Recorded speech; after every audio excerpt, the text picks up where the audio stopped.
Well, good afternoon. Welcome to I Ask No One, episode number 24. Thanks for joining. Ashlyn's just getting out of here. How many of your cousins sugar your own girlfriend, huh? Hey, cheers to my Papa Len, my late great Papa Len. He would have been 99 years old today. Papa Len served a Purple Heart Medal in Iwo Jima, and he got shot in the ass there. And he never really talked about it with his kids, who were my dad and his two brothers and two sisters. But Papa Len passed in 91. My little brother was born that year. His name is Len. And just cheers to Papa Len and you, Michael Holden. It's been 2 years since you left us. God bless.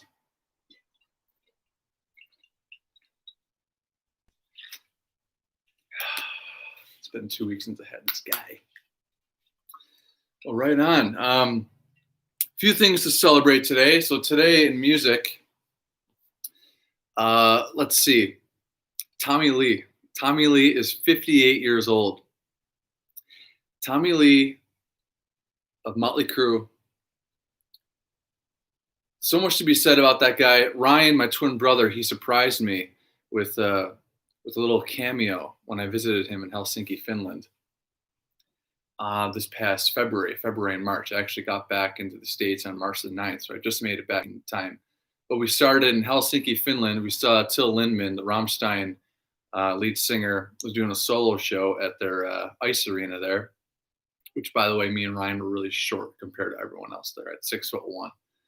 But one of the things that Ryan got me was Tommy Lee cameo, and he spent X amount of dollars on, and he just was saying what's up to us. And I know it's October. Happy Halloween. One of the records that I play a lot is now Hellbilly Deluxe, Rob Zombie, and there's a song on there called Meet the Creeper, and that is one of not only my favorite Rob Zombie song, but it's one of my all-time favorite songs. It's just a Halloween record to me. And Tommy Lee, he guest drummed on that song and then the following song on that record, The Resurrection of something or another, I forget.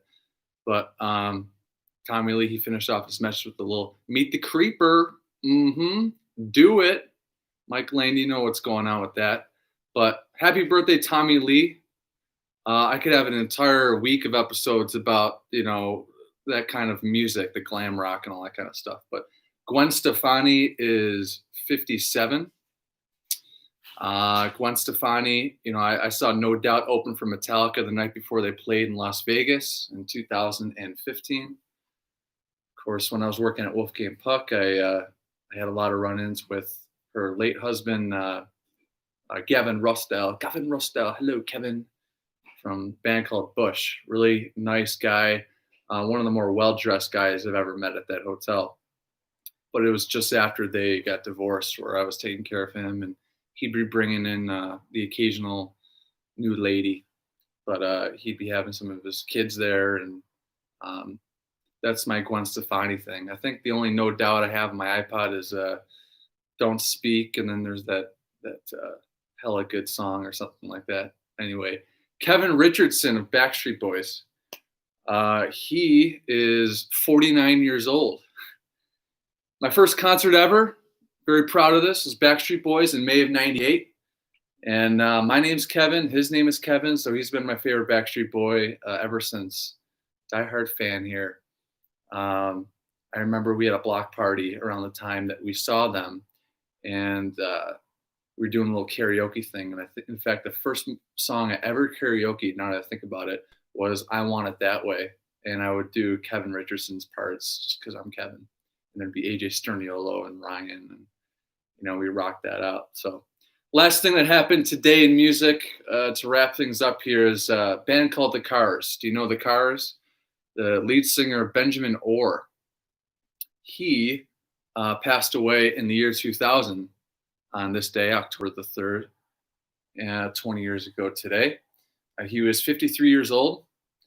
Mike Holden I associate the Cars with Mike Holden as well. That Just What I Needed song, and there's a few others that I've got. Is it Moving in Stereo? Take a look at some of these comments. Yeah. So R.I.P. Benjamin Orr of the Cars. But today, I'm going to get right into it. Quotes. I like to share a quote of the day every episode. And today's quote is from a song from today's subject matter from KoYan. KoYan's Insane song. It's called Insane. I'm constantly beat up inside and I'm the one to blame. No one can relate to me. Does nobody know I'm insane? Does nobody know I'm insane? Does nobody know I'm insane? Nobody know what I'm saying. Love that song, man. I actually met James Schaefer Monkey for the second time the week that song was released at Bel Air. Song called Insane. It opens up the Serenity of Suffering record. And that song will it just gets my heart going even thinking about it. So it opened the record, Insane, off the Serenity of Suffering. The imagery in the music video, the heaviness. In fact, that song, Insane, was written last minute. They had the record all wrapped up, and then their producer, I think it was Nick Raskulinecz, could be wrong here, but was like, "Hey guys, we want let's get a song now, man. I want a KoYan song." So they wrote Insane. Metallica did the same thing with a song called Hardwired, and Hardwired is top 5 favorite song to me. Lyrics are a part of that, but lyrically Insane. At the time, I was, living in California. It was my last few months there, and just struggling with some mental health and anxiety and depression. I mean, I had it all, but a little chemical imbalance here. And this is before I started to get medicated for it. And I connected with that song and that record, and still do to this day. KoYan's latest record, The Nothing, that right there is start to finish the strongest KoYan record since, in my opinion, Untouchables in 2001. But there's something about Serenity of Suffering that I connect with. Love it. I was just listening to it start to finish before the episode today. But today is all about KoYan. I've been waiting to talk about KoYan. KoYan is a new metal band founded in the early 90s. They had their first record in 1994, if I remember, self-titled record. Opened up with a song called Blind. But KoYan, they come from the vein of rap rock, rap metal. Rage Against the Machine championed it with their debut record in 92. A few years later, KoYan kind of introduced electronic elements, but it's still like that rap, metal, rock, funk. They're really influenced by Faith No More and Helmet. Just that kind of just messy and heavy and ugly, and that first record is something else. But as a middle schooler in the late 90s, and when I was starting to get into heavy music, I thought KoYan was just a little too heavy for me, and it wasn't really until I moved to California in 2013 when the Paradigm Shift record came out, and I still love that record, Pray For Me and Love and Meth, and when Head rejoined the band. I saw the band for the first time in 2011 with Disturbed in Rochester, with the one breakdown that they would do middle of the set. But love those guys on an emotional level. And that's one of the bands that I not only love, but I really connect with. And someday I look forward to meet the lead singer, Jonathan Davis, and Head, and Fieldy. Not that I haven't met them before. I've been up front for concerts over the years. But love KoYan. Love KoYan. So the concert of today's subjects, with this shirt, this is the Serenity of Suffering album artwork, which still, I think this wipes out the latest Nothing album artwork. I love this artwork. Got the ticket here. Here's the ticket from the show.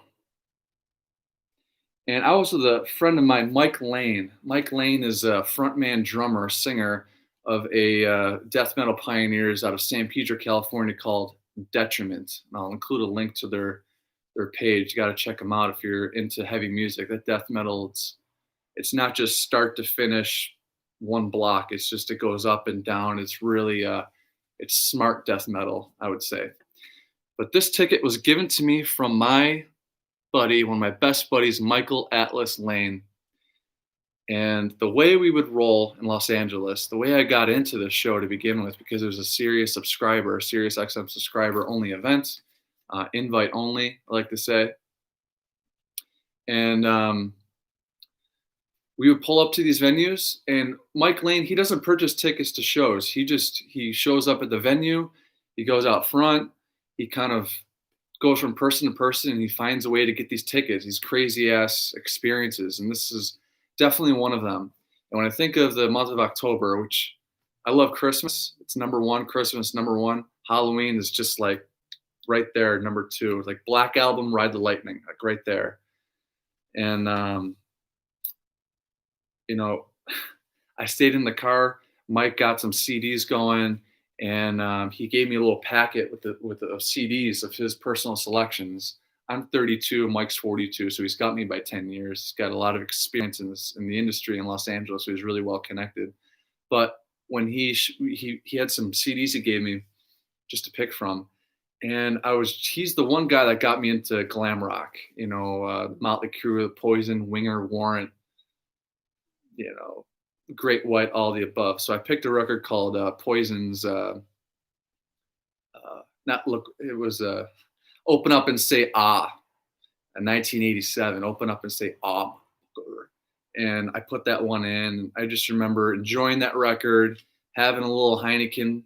Love my Heineken bottles, and I see Mike coming back after getting this ticket. So I see him coming back to the car, maybe half hour, 45 minutes later.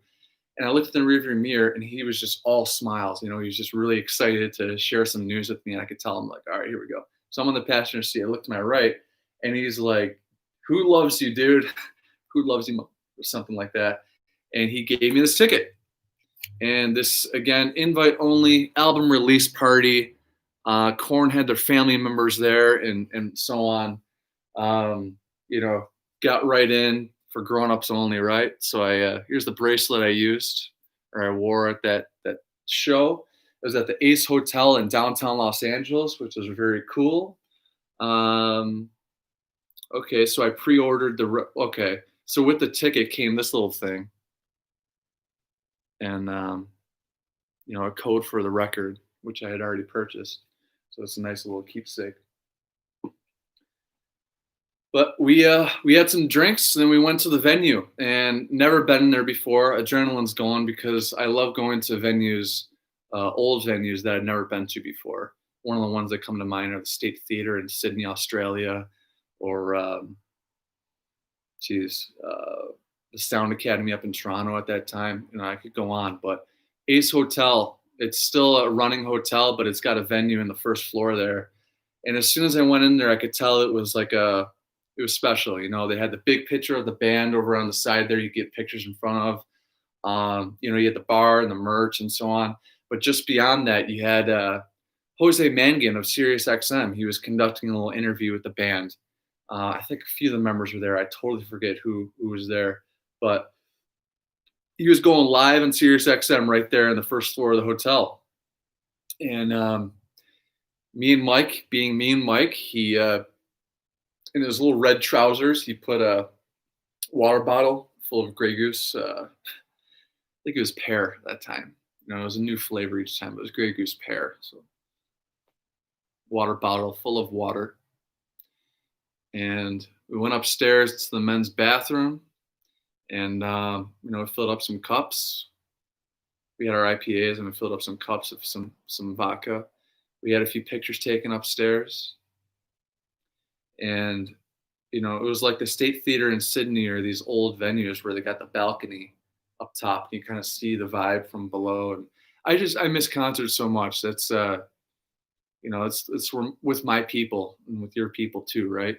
I'm just taking a look at some comments here. Yeah. Well, my buddy Chris is joining. What's up, Chris? He's joining in from Charlotte. I met Chris Detroit Metallica show in 2013. We've stayed in contact since then, just by text, talking Deftones to just good vibes and music. So, Chris, man, I look forward to see you again soon, and thanks for joining, bro. Chris is the biggest Korn fan I know. He's got the Korn tattoos. He's played video games with Jonathan Davis, the lead singer, on their tour bus.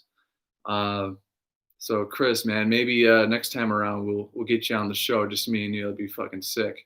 So, cheers, Chris. Thanks. But at the show, I remember it was starting to be the opening song was approaching, and we went down the stairs. Mike went to something, or no, I forget. It's a little foggy, but there's one person that I came across, one face that I saw. There's a lot of celebrities there, but the one that stood out to me was a guy named Tyler Connolly of a band called Theory of a Dead Man. And I last saw Theory of a Dead Man opening for Mötley Crüe in 2009 in Atlanta. And we were front center, and they were coming off that record with a song called Bad Girlfriend. But I mentioned to him, I was like, hey, man, yeah, I love your work, even though I don't love his work so much. I think I said it anyways. But then I'm like, hey, what my favorite thing you've done is? And he's having his drinks. He's going to get ready to go to the show. But I said, you remember the song Hero off the Spider-Man soundtrack? Absolutely love that, and I still love that to this day. And it caught him totally off guard, because Hero, featuring Chad Kroeger and Josie Scott, Chad Kroeger of Nickelback and Josie Scott of Saliva, he played on that song, and he was in the music video for that. The Spider-Man movie is still one of my all-time favorites. I remember Mike Holden and I trying to go see that in theaters back in 2002, but it was sold out. So we stuck around our driveway and shot some hoops. But I brought that up to him, and he just didn't even know how to respond. He thought that was just like, oh, thanks, man. And it's the song Hero off the Spider-Man soundtrack. It's on the Kevin and Ashland playlist, and we really like it. So it was nice to bring that up to him from back in the day. We had a picture with each other, fist bumped, and that was that. But by the way, Theory of a Dead Man came out with a song called The History of Violence this year. And I really like it. It's one of my most listened to songs this year, History of Violence. But our tickets were for the upper balcony, for the front row for this show. And we went back upstairs, got in our seats, stood up, lights go off, and the curtain drops, and it's Korn opening with a song called Right Now. I can't control myself, I fucking hate you. It was special, amazing, intimate, new record. And I remember we were a few songs in, and Mike's like, dude, do you want to go down on the floor? So at these kind of things, it's not a concert experience if you're not breaking a few rules, right? Kevin from Slytherin House. So we went down. We ended up getting on the floor. We were stage right in front of Fieldy, a few rows up. And, we got a song called Insane, what I just quoted, it's hard. And I was so jacked up getting that song. I'm like, oh my God. I left my seat. I went to the merch stand in the front foyer area, and I bought this shirt. I was like, I need a shirt. Pretty cool back. Tour dates. And got this shirt, put it on, went right back to Mike. There was someone in my seat. He saw me, I'm a little bigger than this person, so he got out of the way. And I had this ring on, of course, my special ring. And just rocked out to Insane with my brand new shirt. I haven't worn this shirt many times since then. It's really special to me. All these shirts are. Some of them right here.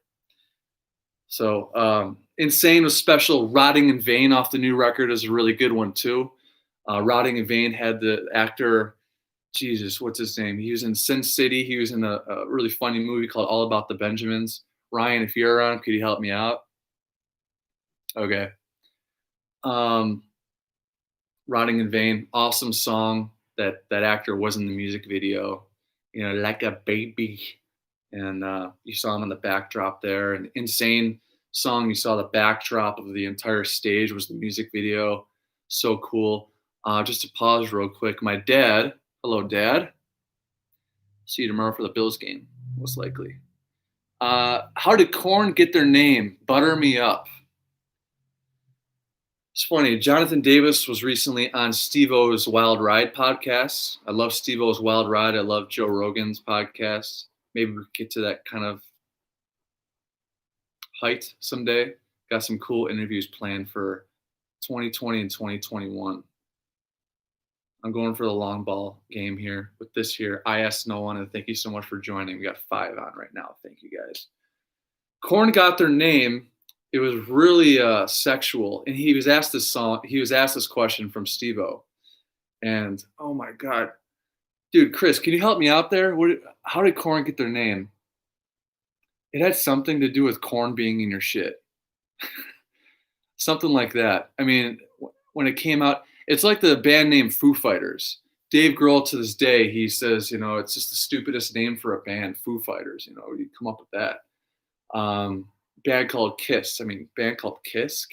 Those guys still feel that way. It's like, it's nothing much. But with KoYan, they had the backwards R because JD was just sketching it out. He's really artistic. So Chris, you let me know. You give me the rundown. But I know it's something really graphic and a little bit of sexualness too.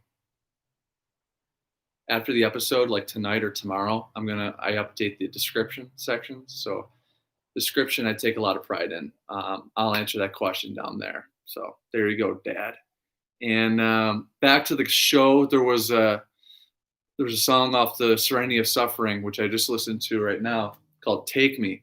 They debuted a song called Take Me at the show. And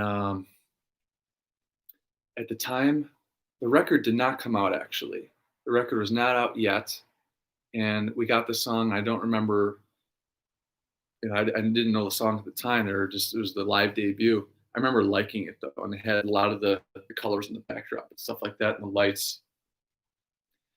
And Take Me, just the Serenity of Suffering record, it just to kind of build on what I was talking about a little bit earlier. I would go up and visit Leonard, my little brother, periodically, just to kind of escape from the concrete jungle of LA and city life, And I would make the 6-hour drive north. And this show was actually the following morning, hungover as shit, got in my car, drove 6 hours up to Napa to go hang out with Leonard at Robert Sinsky Vineyards.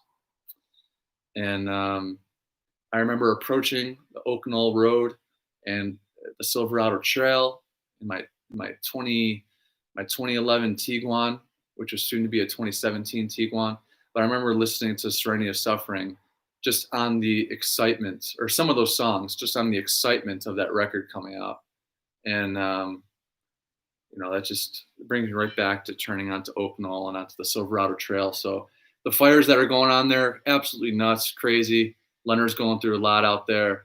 And, a lot of just absolutely devastating. And Metallica actually just donated, I think it was $250,000 to the wildfires out there for the support. But I'm looking at comments. You got Chris right here. So this is Chris says, a guy was sucking another guy's ass and a piece of corn got on the other guy's tongue. Awesome, right? There you go, Dad. All right. Back to the show. There's a song called Falling Away From Me, which is my favorite KoYan song. Kick the PA is one of my favorites off of Spawn. Freak on a Leash. Make Me Bad. Issues from 1999 is my favorite KoYan record, period. I got a patch on my vest for a reason from KoYan Issues from 99.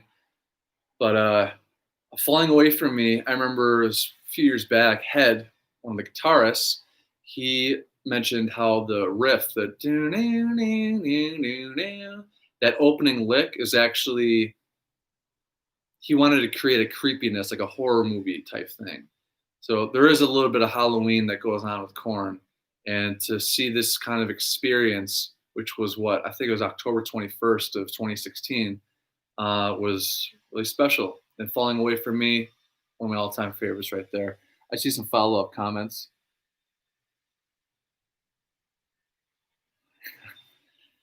Yeah, Dad with his jokes, they must be all ears. Good one. Yeah, yeah. Take it from Chris. He's played video games with the lead singer of Korn on their tour bus. Man, they know each other. So cool. Mom, I will play some drum licks on here. I gotta play some shit for you guys, and I definitely will. But just to get back some souvenirs here, one of my favorite picks that I've ever caught at a show, right here. This was Fieldy is the bassist. This is the original bassist, right?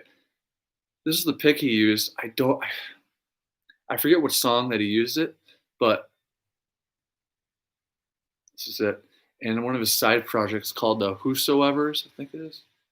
Yeah, Whosoevers with Sonny Sandoval from POD. All right, this pick, you know why I like it so much? Because when he flicked it, he was looking at me. And if they're going to look at me and get a pick, I got to get it. I suck at catching picks. I'm really good with drumsticks.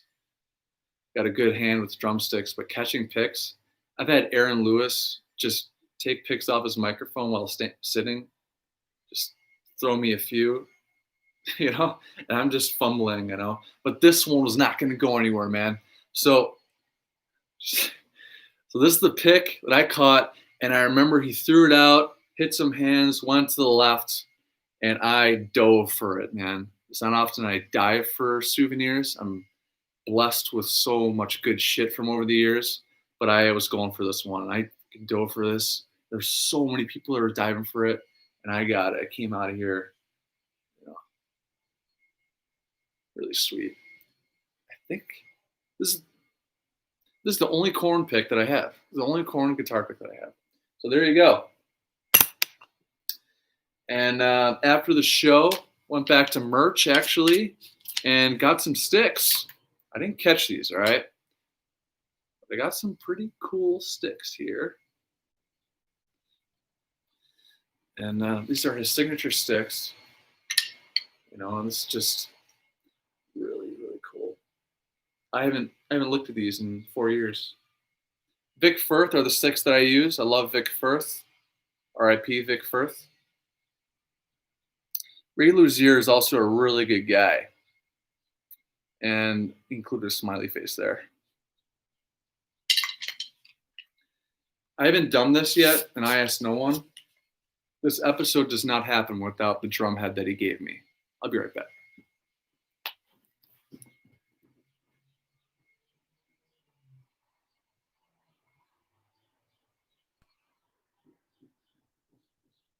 Yeah. All right. See, that was quick. Hunt's Real Estate. Any questions, real estate? Happy to help. These are all my drum heads that I've gotten over the years. This is going to be a special episode right here, Limp Bizkit. So right here, right at the top, I got some. Next week, man. Next week. So this drum head, can't really see it, but after the show, I went behind the venue. And when I go to shows, more often than not, I want to meet the band. I want to shoot the shit. I want to pick their brain a little bit. I want to get closer, maybe have a beer in the locker room or something like that. But this drum head, I was just watching Ray Luzier's drum kit be loaded back into the truck. And his drum kit is one of the gnarliest, coolest drum kits in the business. See-through red, just got craziness just going all over the place, but you can still see him. I think being a drummer in this industry, you don't have to hide behind the kit. You want to really bring it to the fans. And I love drummers like that really kind of stand up, and totally Lars Ulrich. They really they give it back, because they're not just to sit around it. So to get up from the drum kit and stuff like that, that's what Lars does. But this drum head was given to me from his assistant, and I didn't ask for it.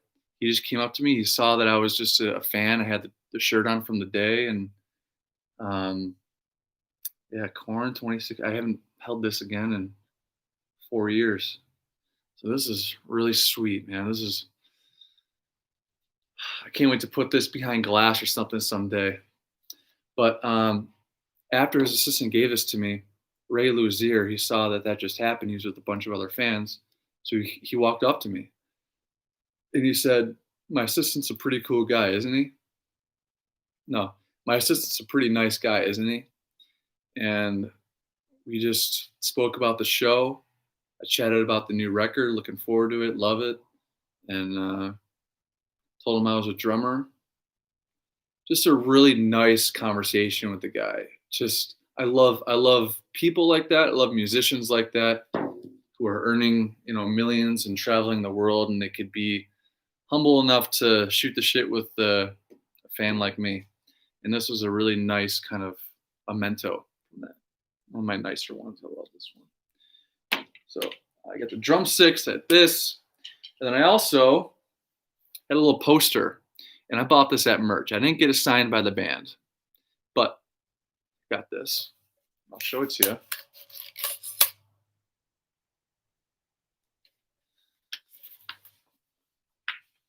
I got a lot of signed stuff from some of my favorite bands. I only have one signed Korn article, and this is it. This is the Serenity of Suffering album artwork. You see the puppet, the toy there from Issues. One of my favorite album artworks of all time, actually. Kind of like this carnival gone wrong, and got the kid there. Korn's always had this kind of thing with kids being on their records. We're at 32 minutes. The shit's flying by, guys. Thank you for watching, really. But gold glitter, gold Sharpie. I got all this signed. Just so cool. So I left that night a pretty happy Korn kid. It was like my inner teenager, new metal kid, just really stoked. What else? Yeah, I had that. What a fun show. Intimate, small. I've seen Korn. I've seen them Korn play a few years back at the Forum in 2015. They played the entire first record, start to finish, including Faggot and Clown and shit. What else? Yeah, Ball Tongue, and they finished Daddy, and Jonathan spiked the mic and landed right in front of me. Just amazing. And then I've seen a Rock on the Range and a lot of cool future IANO episodes, but special night. And I got something in the mail this week. Actually, 2 days ago, I got this in the mail. Rob Halford of Judas Priest just came out with his new autobiography called Confess. And from back in the day. I've been looking forward for this one to come out. Rob Halford is self-proclaimed, and rightfully so, a metal god, the metal god. And he came out as being gay. He came out with the sexuality in late 90s. I think it was 98 on MTV. And in the metal community, he just embraced. He's embraced one of Hetfield's all-time favorite rockers, like Lemmy. And I can't wait to read this. He said he would never write something like this, and here it is. He confesses. And you know what's cool about this? Comes with a little certificate of authenticity. In fact, last week, he signed it. Pretty sweet, huh? Rob Halford of Judas Priest right there. I'll let you know what I think. If you want to borrow it when I'm done, feel free, man. Let me know. I'll ship it to you, whatever. Let's see. Looking at some comments here. Mr. Leather, that's right. The almighty Judas Priest. New record coming out hopefully next year. Those guys are 50 years into it, still bashing. Their Firepower record is one of my favorites to listen to. I got British Steel finally coming in soon. They're 1980. When I think of the year 1980, man, it's Back in Black. It's Judas Priest, British Steel. It's Diamond Head, Lightning to the Nations. It's, geez, what else? 1980. I'm just blanking. But hey, big year for metal, including Judas Priest. Screaming for Vengeance, Luke, is one of my all-time favorites. So I was on a run this morning, went for a jog, and I bumped into my old St. Joe's teammates. I went to an all-boys high school called St. Joseph's Collegiate Institute. It's a Catholic school. I ran cross country and track in the fall and the spring, played hockey in the wintertime. But on Saturday mornings, I like to go out for jogs. And with the foliage going around and the trees, perfect. Fall is my favorite. Love autumn. I was running by the rose gardens at Delaware Park, and I saw some familiar colors over there, the Marauder maroon and silver and white. So I'm approaching this group of kids, and I asked one of them that was just joining, "Hey, St. Joe?" He's like, "Yeah." And I see the St. Joe's hoodie, and I stopped to stretch along a tree. It's my quads, just kind of scoping it out. And I'm a shy person. I mean, I'm not shy. I'm quiet. I, believe it or not, with social anxiety, that kind of thing. But I think in this lifetime, you live once. It's really about the relationships and how you make people feel, and just relationships. So I push it in real estate and hospitality, and it's actually changed me. So I now enjoy the art of conversation. And I'm not going to get into it too much, but I was like, all right, I'm not going to be quiet and just do my run. I'm going to go over here and just get a little rah-rah going. So I went over to the coaches, and there was Mr. Dow. And Ryan, you're not joining, I don't think, but Mr. Dow, I think, was my sophomore year homeroom teacher. He was a science teacher, but he took the reins of the cross country team after Mr. Diggins, God rest his soul, left and just stuck with being a gym teacher. But cross country, yeah. So I went up to Mr. Dow. I haven't seen him in 15 years, and just looking at him, a little bit silver in the hair, but great shape. And just to look at that is kind of inspiring, because I remember back then he wasn't pudgy or in bad shape, but what good shape that guy looked like he was in, probably in his mid 50s, early 50s or something. And we just had a little talk, and just looking around at the group of people there, the group of runners. I mean, I'm just thinking to myself, that was me. That was me from 2002 to 2006. Just timid as shit. I didn't like running. I didn't hate it, but I loved it, if that makes any sense. It was when I would pass the finish line and see all the people that I beat, that satisfaction kept me coming back. And what running has taught me, and what it continues to teach me, is the power of the brain, a positive mental attitude. There were times in my run where I'd really open up, and there was just, hill work and stuff, and I'd want to stop. But just to break that barrier, get those endorphins going, it really, really helps me out. Even doing this, I've been told by musicians that they still get a little nervous going up on stage, get the little GBs going. And that's what happened right there at the Rose Garden in Delaware Park. Every Wednesday we'd have races, and I'd be so scared. And I remember my Uncle Chris, he talked about utilizing those butterflies in races. So just seeing those kids, I had to work really hard for my C pluses and B minuses in high school.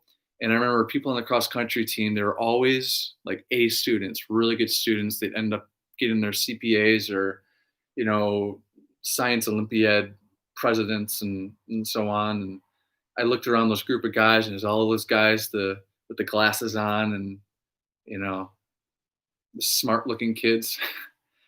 And here's this metalhead senior just with memories flooding back. But anyway, Mr. Dow, it was really cool to see him, and he asked how my brother was doing, which is sweet of him. I told him about how Ryan's in Athens, Greece. And we had some words about Mr. Diggins and Mr. Heller, and still the greatest coach I ever had in my life, hockey, baseball, everything was Mr. Matt Heller, because he really taught me the importance of that. So went out for my run along the Japanese gardens, hustle, hustle, hustle. I'm on my way back, about to hit some hills. Here comes Mr. Dow. Mr. Dow comes running on the left side. Again, memory is coming back. I'm jogging. Here's this guy I spent so many miles, running with in high school, and just the butterflies and everything. So I'm like, Jesus, just seeing the way he was running was just so cool. So I went to high five him. He said, have a great day, sir, or something like that. I was like, thanks, bro, you too. So to call a former teacher of mine, bro, as an adult, having that conversation with him was really cool. It meant a lot. So, SJCI, baby. These are some of my shirts. I'm not going to go through all of them, but I'm going to be with Michael Holden in spirit a little bit later. This is the last shirt Michael Holden wore when I saw him on his 30th birthday in July of 2018. And Michael Holden passed away on October the 3rd today, 2 years ago today. And miss Mike. We're going to get some of us together a little bit later at his gravesite and then go to Vinny's and cut back some beers, raid the jukebox, get some chicken wings down. But I hope you have a great day and a good rest of your weekend. And go Bills. Zen joy. Stay happy, stay healthy, stay hungry, and stay heavy. We'll see you next week for some Opeth. Remember when I said I went up to Napa after the corn show? Yep. Me and Len went to San Francisco Warfield to go see Opeth. Swedish metal band, one of my all-time favorite bands. I got some more shit to talk about there from that weekend. Killer. See you guys. Chris, thanks again, man.